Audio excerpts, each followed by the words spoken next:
Thank you everyone for joining us today for the National Alzheimer's and Dementia Resource Center webinar, Caring Through Culture, End-of-Life Dementia Care Through Storytelling. The National Alzheimer's and Dementia Resource Center webinar series is supported by the Administration for Community Living. And before we start, Erin Long of the Administration for Community Living will provide a brief welcome. Erin? Hi, everybody.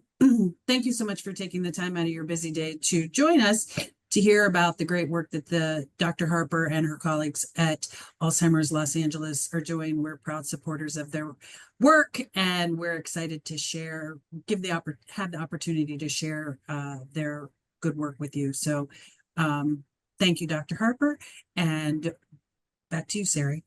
Thank you so much. So as you heard, today's presenter is Dr. Lisa Gaytan Harper.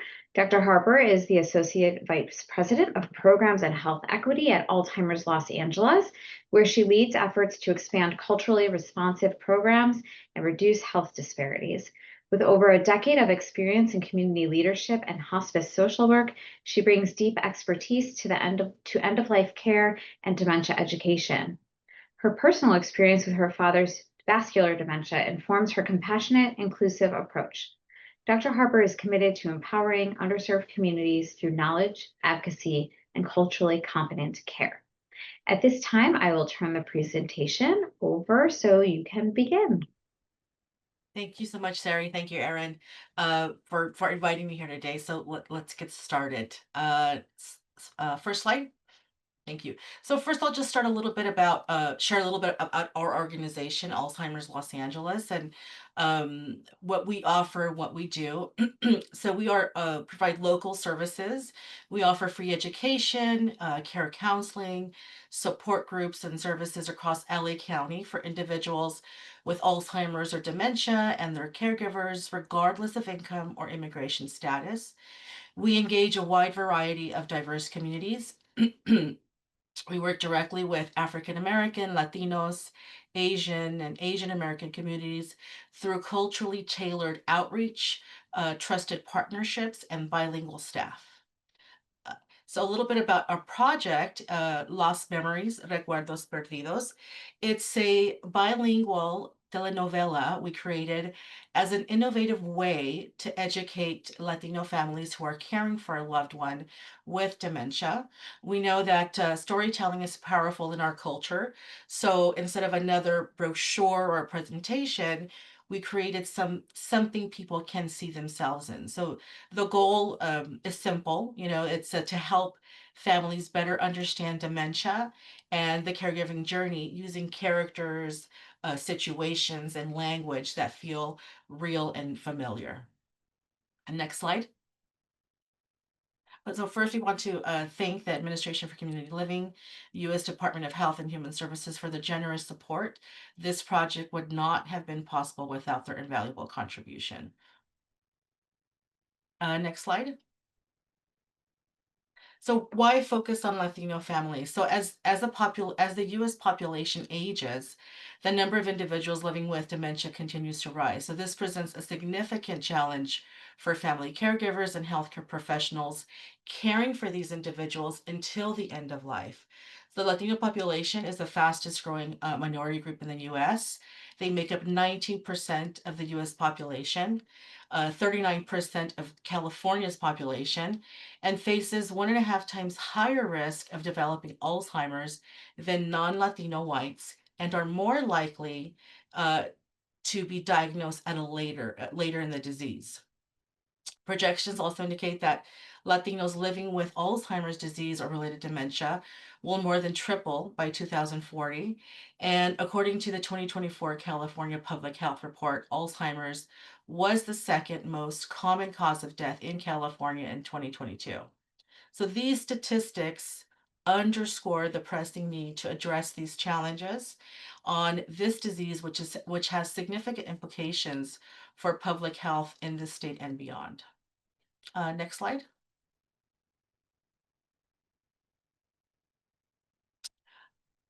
So what is a telenovela and why make one? So it is a soap opera produced primarily in Latin America.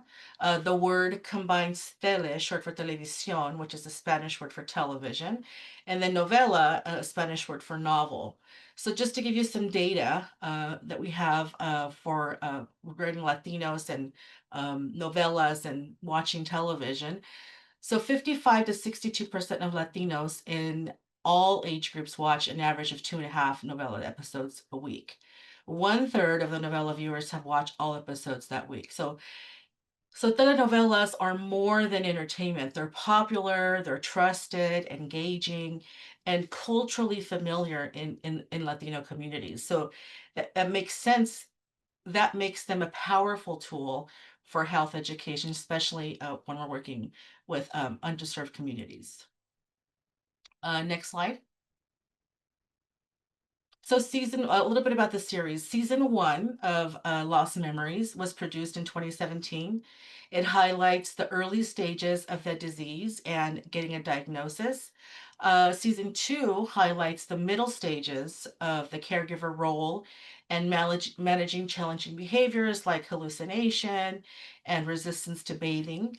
It also addresses caregiver stress and the importance of asking for and accepting help. And then season 3 is all about the late stage of the disease and end of life care. So each season has 4 episodes. The episodes are short. They range from about 7 to 10 minutes each. And the total runtime is about 30 minutes, except for season 3. Season 3 is a little bit longer. It's 40 minutes total. All the actors are bilingual, so it was produced in English and in Spanish. The English version has subtitles in Spanish, and the Spanish version has subtitles in English, so that the idea there was that multiple members of the same family could watch this novella together. So each season is accompanied by a facilitator guide, which is designed to support viewers in understanding and discussing the episodes.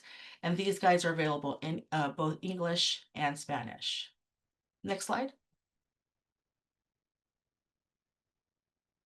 So, sorry. Is the storyline impactful? So we had an evaluation by UCLA School of Public Health. An evaluation demonstrated that it effectively reached and educated underserved Latino family caregivers. And what we found was 90% of the participants stated that watching the novella helped them understand Alzheimer's disease. 86% of people said that telenovela helped them recognize the signs of the disease like memory loss or confusion. And 84% said it helped them understand how the diagnosis process works. So like, for example, what steps to take if they were concerned. And these are just some of the online views that we have regarding English and Spanish for the first and second season. Next slide. So why focus on late stage dementia care? I'm going to spend a little bit of time here just to go over this a little bit. So Latino families caring for a person with dementia are unprepared for the last stage of the disease.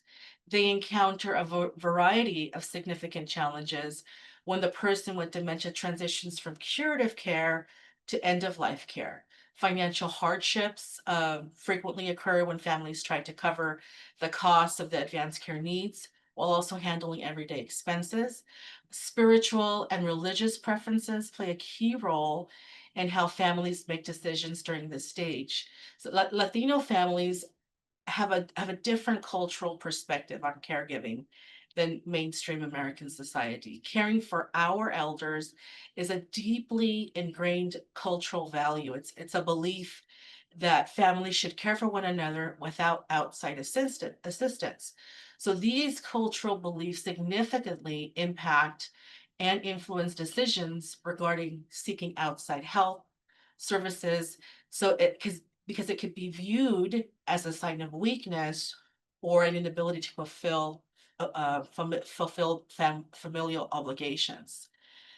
Navigating the healthcare system is already hard, so it becomes even tougher when cultural differences and language barriers are involved. So families may find it challenging to communicate effectively with healthcare providers, understanding the care options, and advocate for the needs and wishes of their loved ones.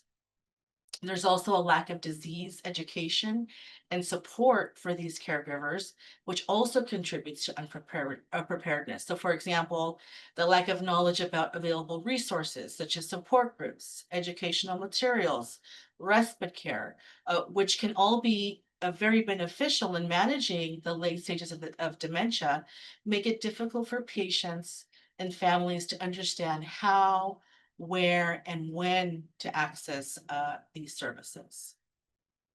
Next slide.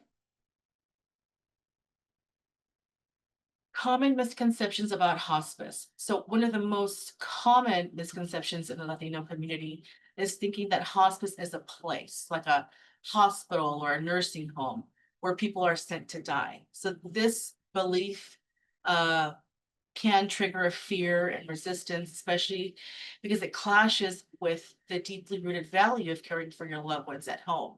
So for many Spanish speakers, the word hospicio carries a strong negative association with it. In countries like Mexico and Ecuador, hospicio refers to places of institutional abandonment and not end-of-life care, compassionate end-of-life care. So for example, in Mexico, Hospicio para Niños traditionally refers to an orphanage, and Hospicio de Pobres literally translates to the poorhouse. And so these are all negative, connotations tied with that word. Another example, in Ecuador, a hospital named Hospital Psiquiátrico San Lorenzo was commonly referred to as El Hospicio. So it served as a mental asylum. And so tied to institutional neglect and abandonment, again reinforcing the stigma around hospicio as a setting of desperation rather than end-of-life care. So when families here in this country hear the word, they may shut down before even learning what hospice truly is. So this isn't just like a language issue, it's a cultural one. So understanding and addressing these perceptions is critical to helping families feel safe and exploring hospice as a supportive family-centered option for care at the end of life. Next slide. So the focus of season three of our series focuses on the final stages of dementia, addressing the myths about hospice and showing how families can find support and connection. Next slide.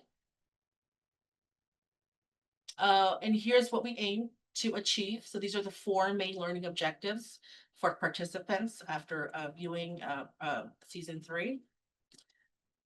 Next slide.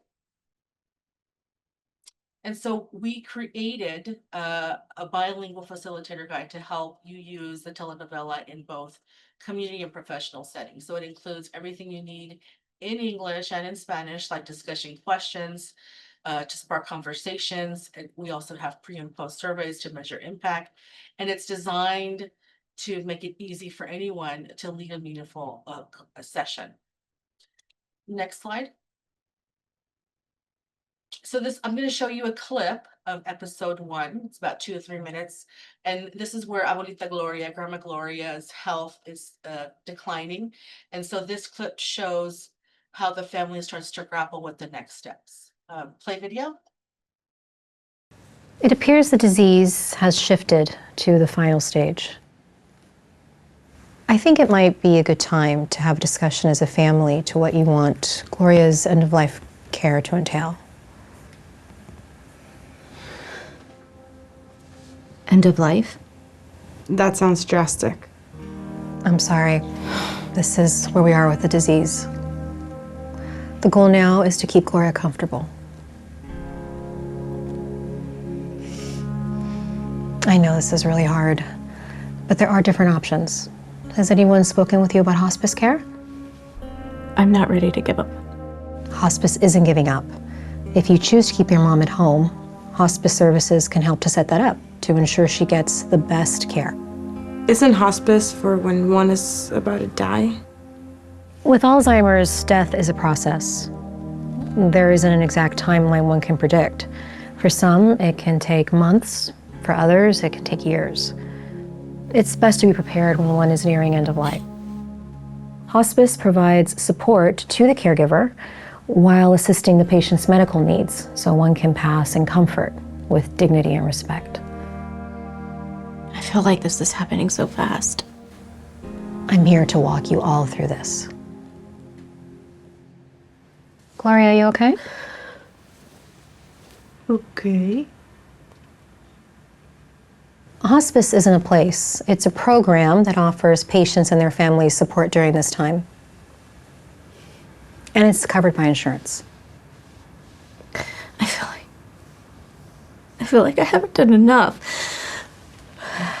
You are a good daughter, Claudia, and a wonderful caregiver.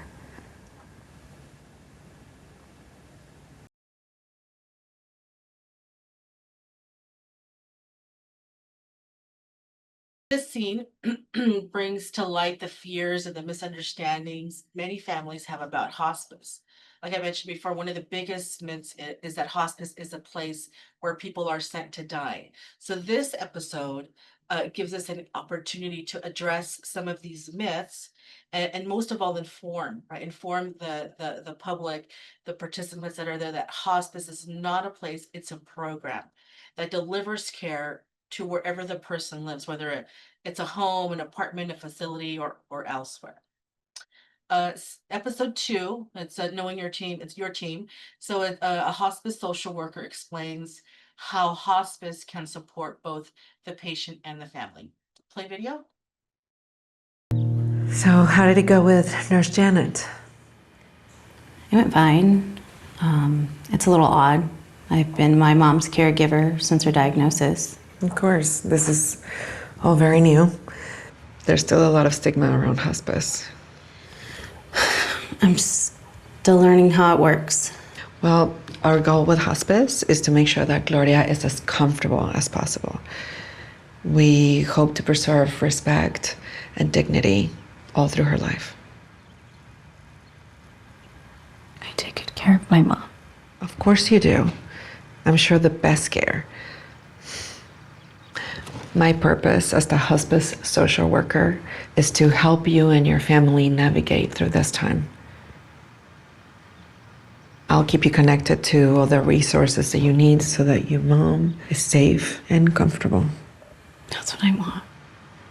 For my mom to feel loved and cared for. Absolutely. And how are you feeling?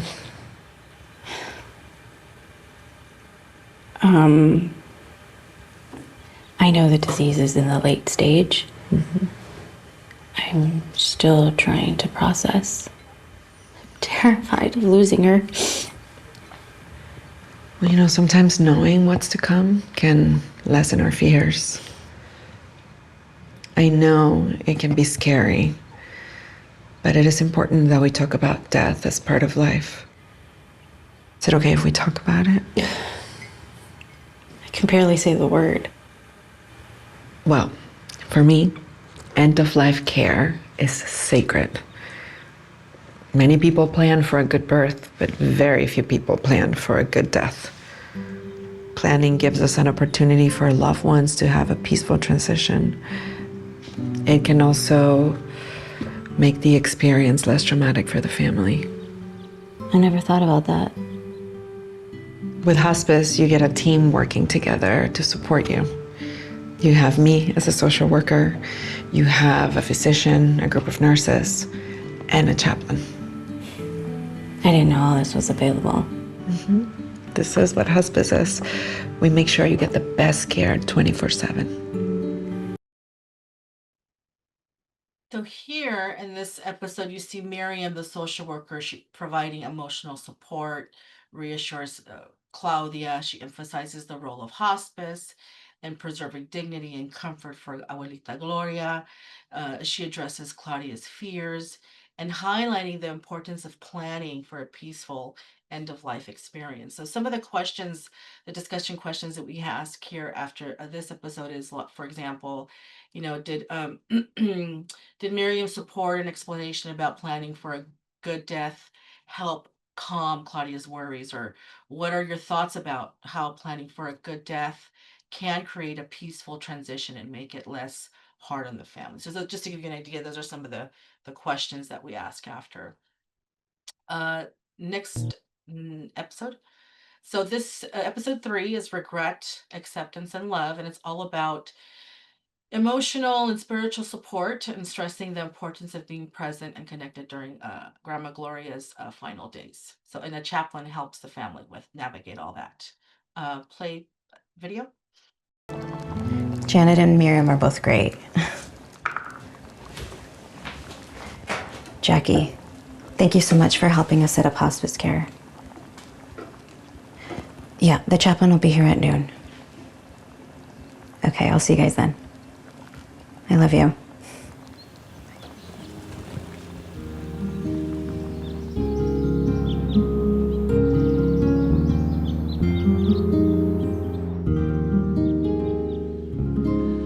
The memory of how we die continues with those that live on. Seeing your loved ones decline is one of the hardest things you'll ever go through. But we must remember, these are precious moments with our loved ones. I feel guilty, like we're just sitting around waiting for her to pass. Is there anything we should do? Being with Gloria at this time is sacred. The ministry of presence is being there. When a person can't talk, it's okay to connect with a touch or simply say a few words. Gloria will feel your presence and she will feel your love. I want to be strong, but I feel helpless. Well, where do you get your strength from, Claudia? I haven't been a practicing Catholic for a while. Doesn't need to be from religion. All of us are physical, emotional, and spiritual beings. Doesn't matter the denomination or your faith. I get my strength from my family. I have faith that there's more afterlife. That's something my mom instilled in me. I believe that. I'm a med student, but I'm certain there's something more. Science doesn't give us all the answers. I feel the same. Me too. I agree. And what about Gloria's beliefs? Catholicism is very important to her. Perhaps you would like me to coordinate a visit from the priest? He can administer the anointing of the sick. Is that something you think she would like? Thank you. I think she would. We must humbly accept death as part of life. Death doesn't mean the end. When the soul leaves the body, it returns to our Creator.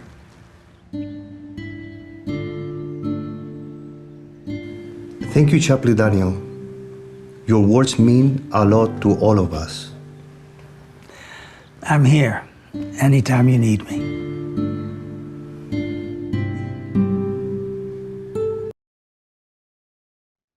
So this episode addresses how the family copes with the emotional and spiritual challenges of caring for Abuelita Gloria in her final days. So with the support of the chaplain, they talk about their beliefs, they lean on each other for comfort and try to accept what's happening. So these moments resonate deeply with Latino families where spirituality and caregiving values are strong. And we also wanted to highlight that yes, the family is grieving, but we also don't want to forget the beliefs of the person, Abuelita Gloria, the person with dementia who is getting ready to leave this earth, right? And so what was that person's beliefs? What would they have wanted? So remembering to honor what the beliefs of the person. What dementia. The next episode is goodbye, and Abuelita Gloria dies. So I just want to prepare you for that. Because the clip that we're going to show could be a little. It's very emotional and it's a little intense. So I just wanted to warn you a little bit about that. But this is meant to encourage conversations about finding support beyond family and the benefits of reaching out for help. Play video. Mama.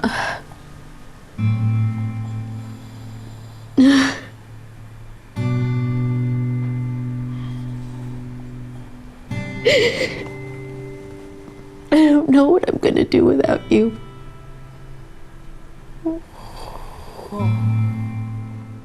But I know Papa will be happy to have his Gloria back.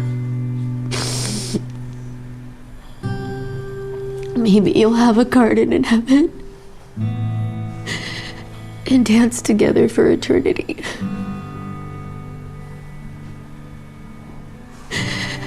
I'm gonna miss you so much. I love you with all my heart. Thank you for everything.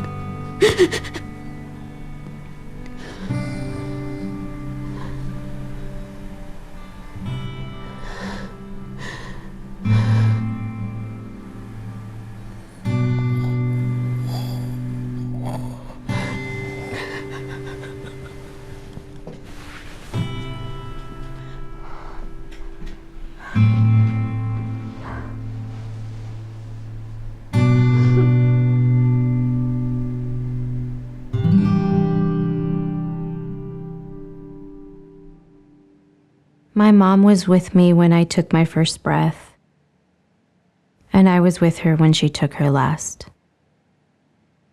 I wouldn't change that gift for anything.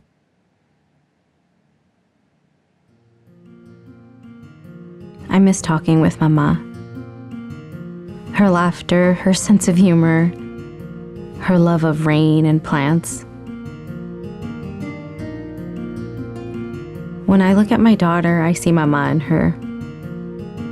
When I see my own face in the mirror, I see her. She's always with me. It's bittersweet. There are moments you fall apart.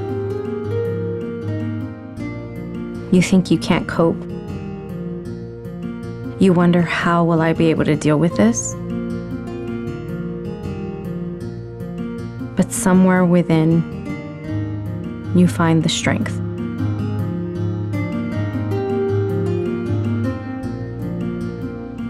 You take help where you can.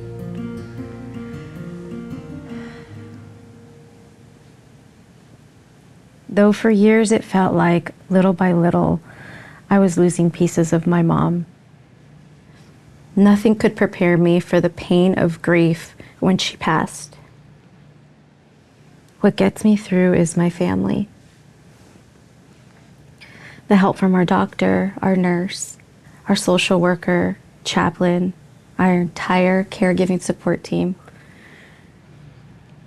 I'm so grateful to each and every one of you who has been a part of this journey with us. Thank you.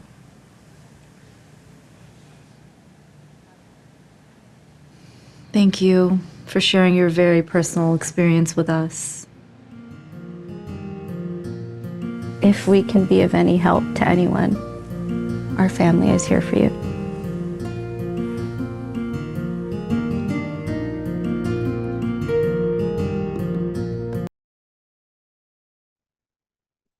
So after we show this episode, we acknowledge that the scene was intense and emotional. So we take a breath. We do a quick little check in to see how everyone's doing. Just take a deep breath, just to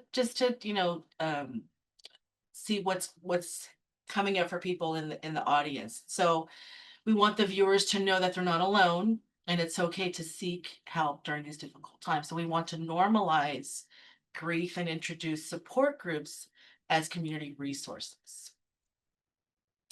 Next slide. So let me share a little bit about the impact we've seen so far with season 3.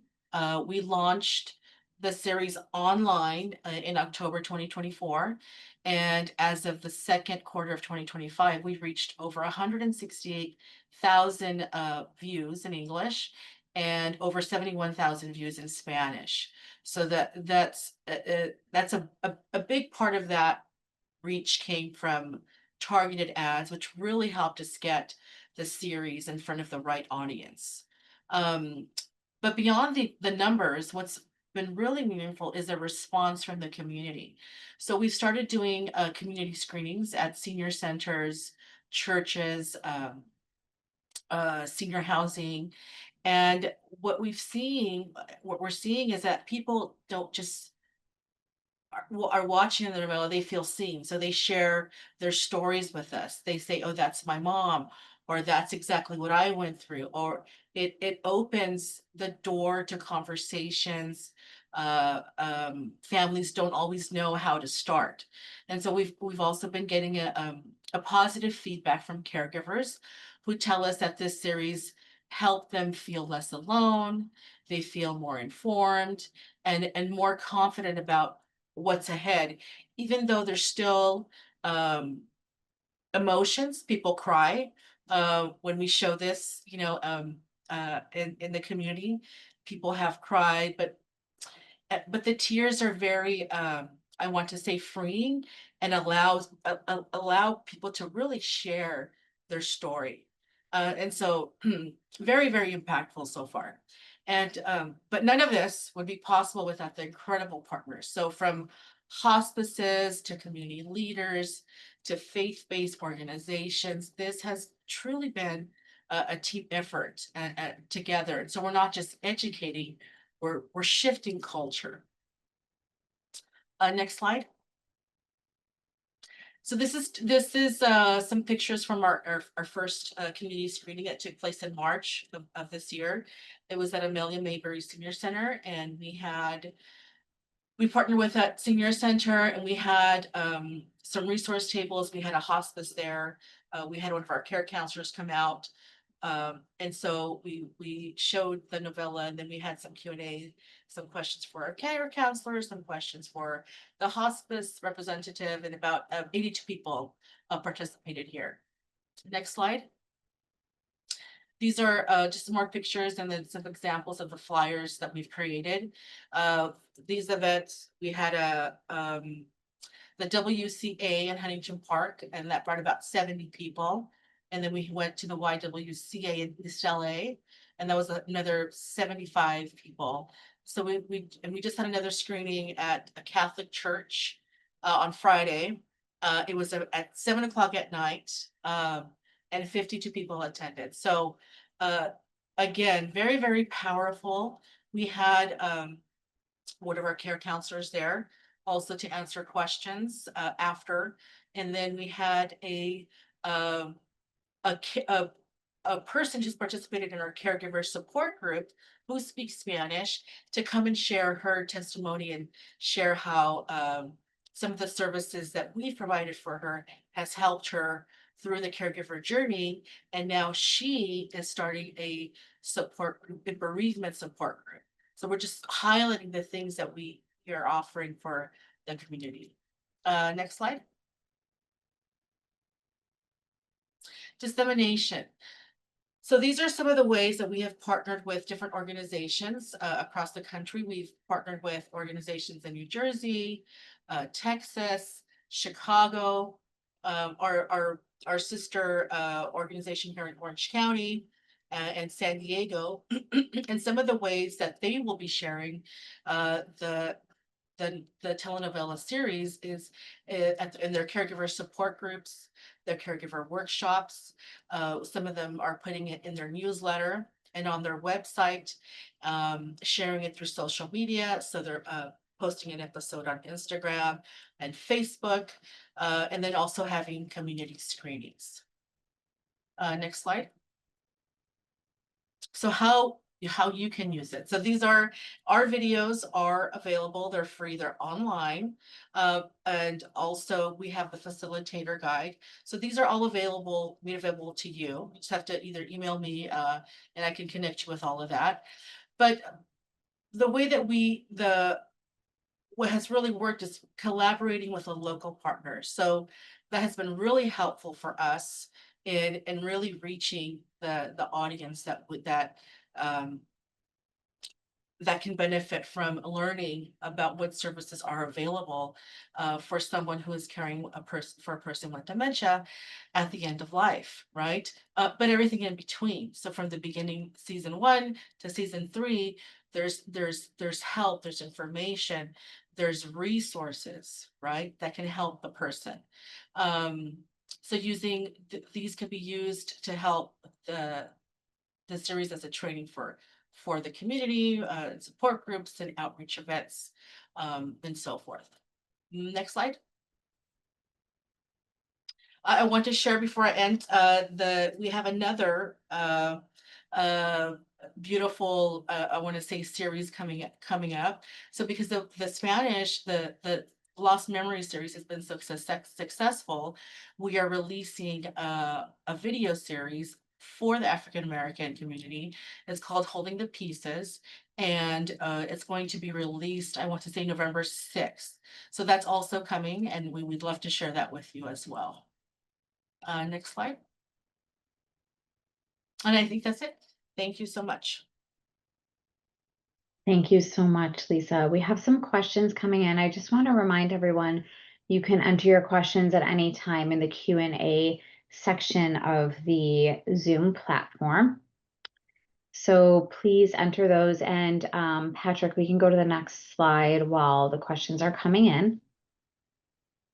So as the questions are coming in, just want to remind you all that if you need to contact us at the National Alzheimer's and Dementia Resource Center, you can do so with NADRC-webinars@rti.org.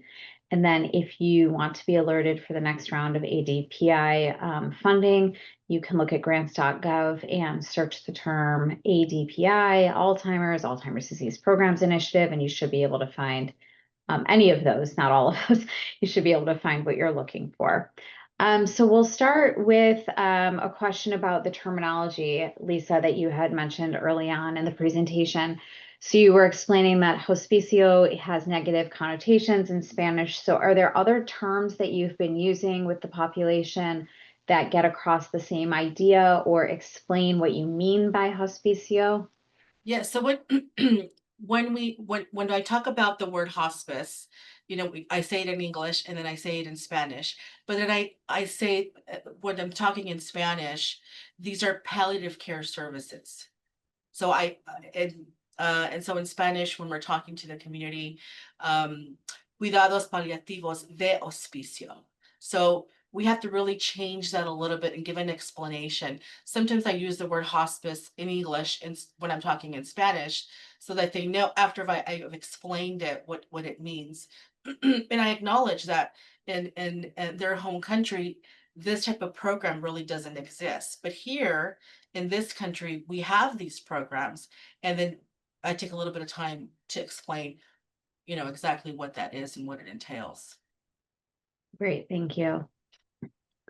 Another question came in that was asking, in addition to the telenovelas, does Alzheimer's LA have resources for families to discuss end-of-life care and dementia earlier in the process so the person living with dementia can participate in decisions earlier on? So we have our Savvy Caregiver Workshop. That's, and in Spanish, it's Unidos en el Cuidado. And so in there, we talk about, we do disease education, talk about addressing challenging behaviors, and then self-care. So in the disease education piece, we start to talk about the different stages and the final stage and how that looks like to prepare them for that stage. But I will say it doesn't go into in depth like not being able to, I want to say, the person may become bedridden. We talk about stuff like that, but not in depth. So we provide, we start to plant the seed and provide resources for that stage. Great, thank you. So a lot of people are either sending in ideas for your next video series or interested to know if you are working on these.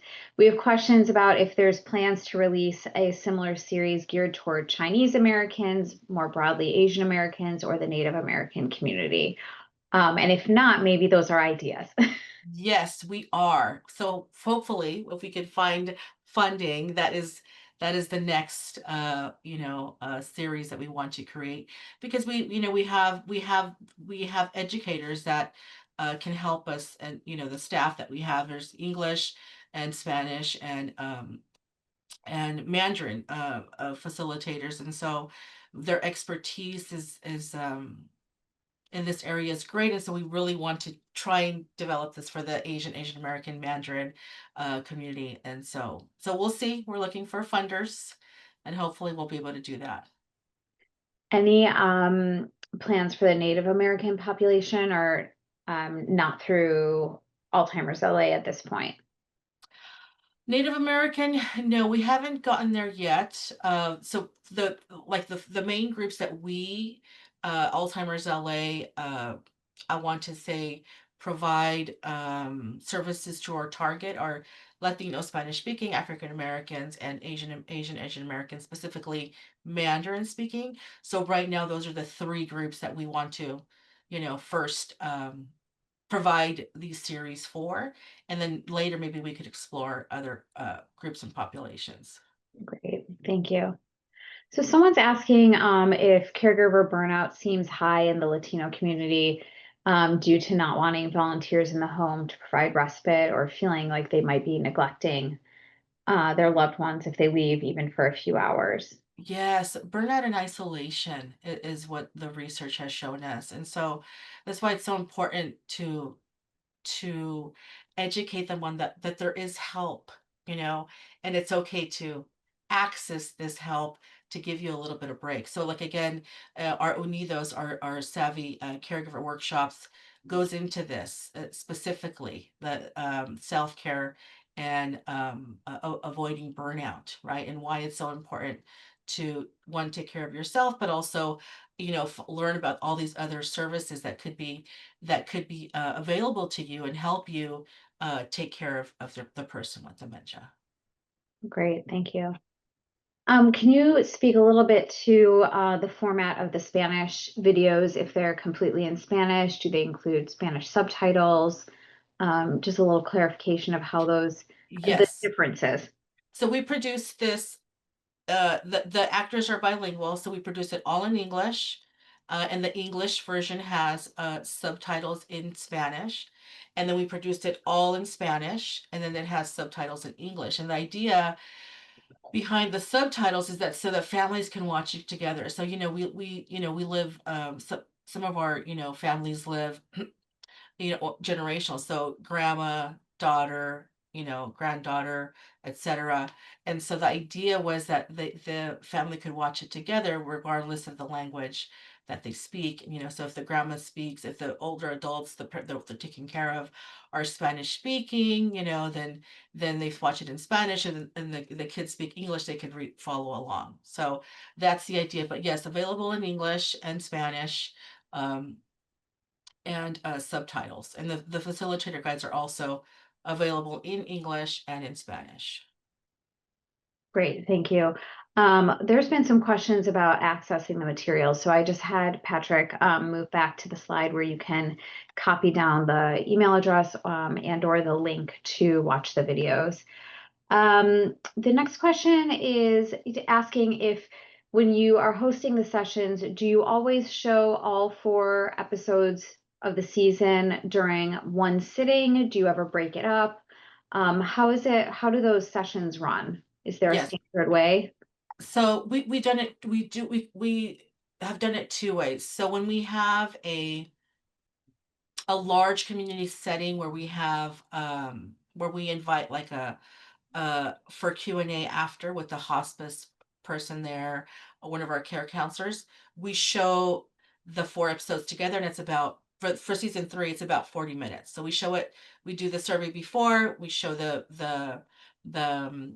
the videos it all together. It runs together, and then we do Q&A after, and then the survey after. That's for like a big a big screening, like 50 plus. When we go to the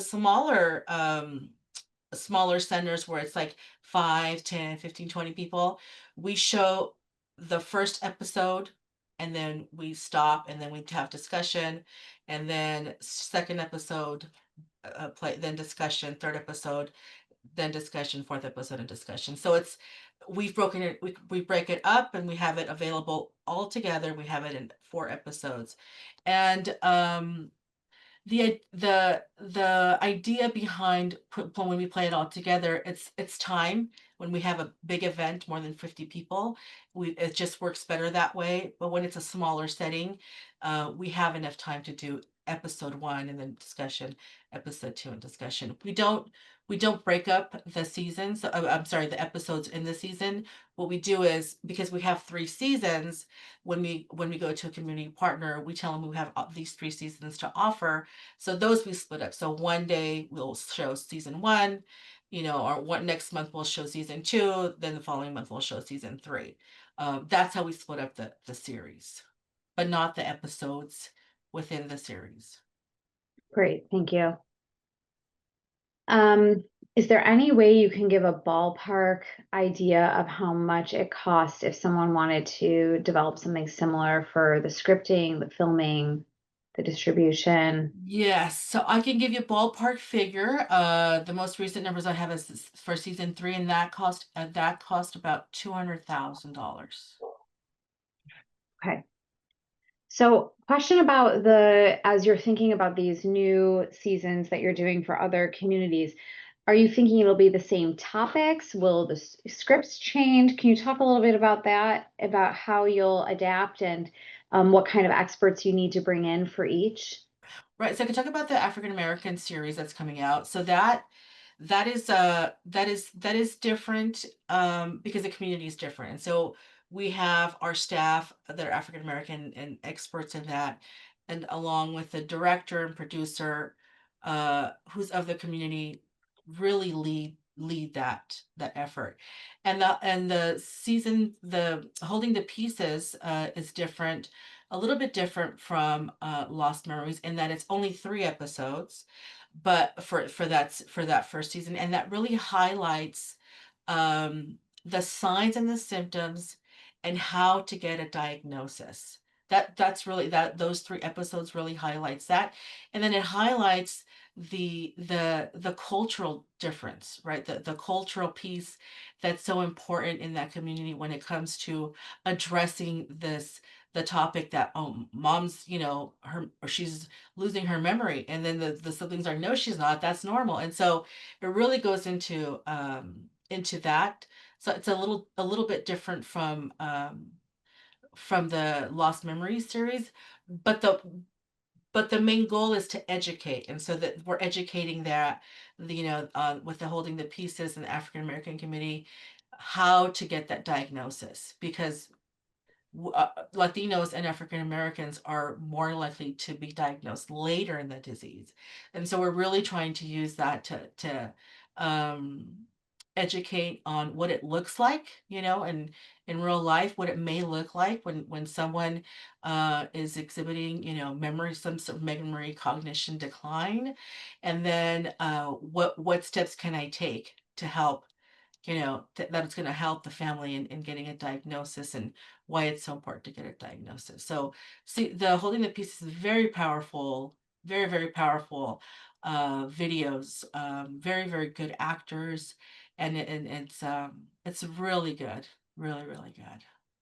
Oh, we look forward to seeing it. Yeah. So you mentioned when you do the big group showings of Recuerdos Perdidos that you have a survey ahead of time. Can you talk a little bit about what you're asking people and how you're evaluating what they know at the beginning and the end? Yes, we want to measure,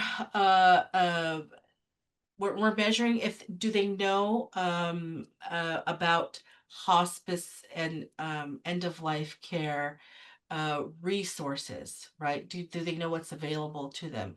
So we're measuring learning and resources. And so some of the questions I want to say, uh, I want to say they're like 5 or 6 questions. It's short, it's simple language to use.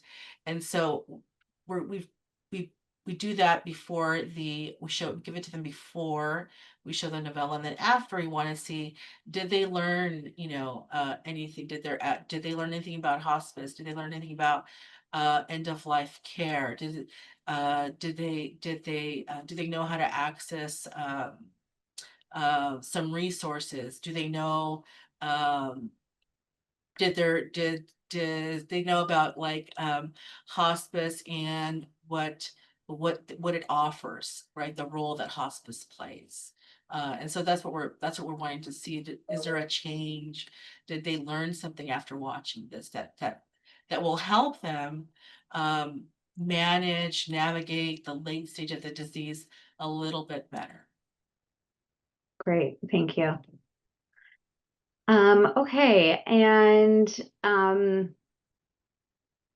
are people able to, so if you are doing a session where you're breaking up the seasons at some kind of larger organization, can people join anytime? Do they have to join for all 3 seasons, or for everything, or can they kind of jump in and out?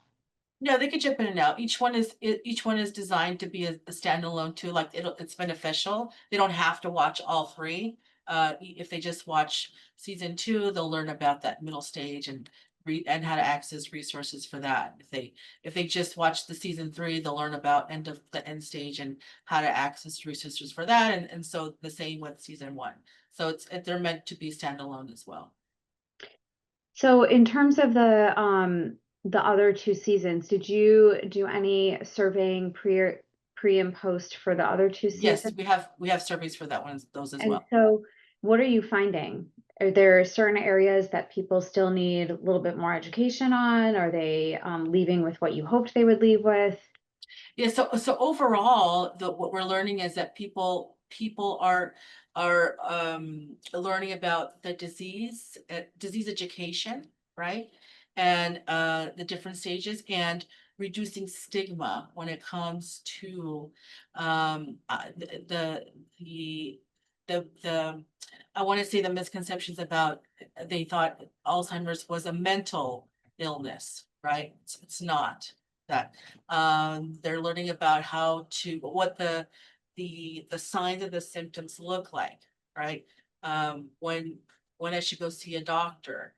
And more importantly, like there are resources out there that can help me navigate this disease. If I'm worried about, my memory loss, then I know I could go see a doctor. If I'm caring for someone, then I know that there's also help and resources. So that's that's what we're learning, that people are becoming aware that there are resources out there for them.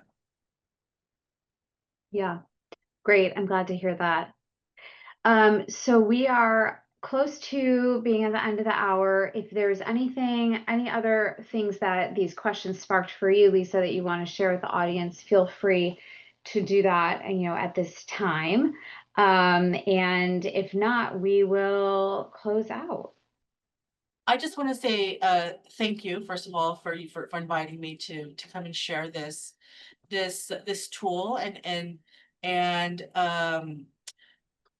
if they have any questions, I'm available. If they want more information about the details, how we're reaching people, how we're getting how we're able to get people to show up, right? Because that's so difficult sometimes. I'm available for that too, for questions. So just, yes, I'm available. Great. And a few people are asking if I can send your if we can post your individual email. Does that work? Yes, that's fine. Okay, I will send that out in just a second. One more question just came in, and we do have time to answer it. Are there other Spanish language resources available? Yes. So, yes, thank you. We have caregiver tip sheets that are available in Spanish and other languages too. And so that's been very helpful for caregivers. It's like I want to say there's like 20 different topics. So like bathing, agitation, sundowning. So the different, and it's a one sheeter, and it has suggestions on how to manage that behavior if it's become difficult for the caregiver. And we also have other videos on there that gives an example of what that looks like in action, like using how to manage a behavior that's challenging for the caregiver. So our website has a bunch of different resources specifically for the caregiver and in multiple languages. So English, Spanish, Mandarin, and a couple others. Wonderful, thank you. I did just push out Lisa's email address through the question and answer platform and through the chat. So take a minute to copy that if you need to reach her. And we want to thank you all again for joining, and thank you, Dr. Harper, for this fabulous presentation and introduction to the telenovelas. It's a really innovative and helpful way to share this information where it's accepted by the population, which I think is probably the most important, and they are learning, as you have found through your pre and post test. So thank you, everyone. If you have questions for Dr. Harper, you now have the email, and if you have questions for us here at the National Alzheimer's and Dementia Resource Center, the email address is on your screen. It's nadrc-webinars@rti.org. Keep an eye on your email. We will not only send you the slides and the recording from today, but we will also send you notice of our next webinar once it is scheduled, which will be sometime in the fall, we hope. So thank you, everyone, again, and we hope to see you at one of our webinars again soon. Take care.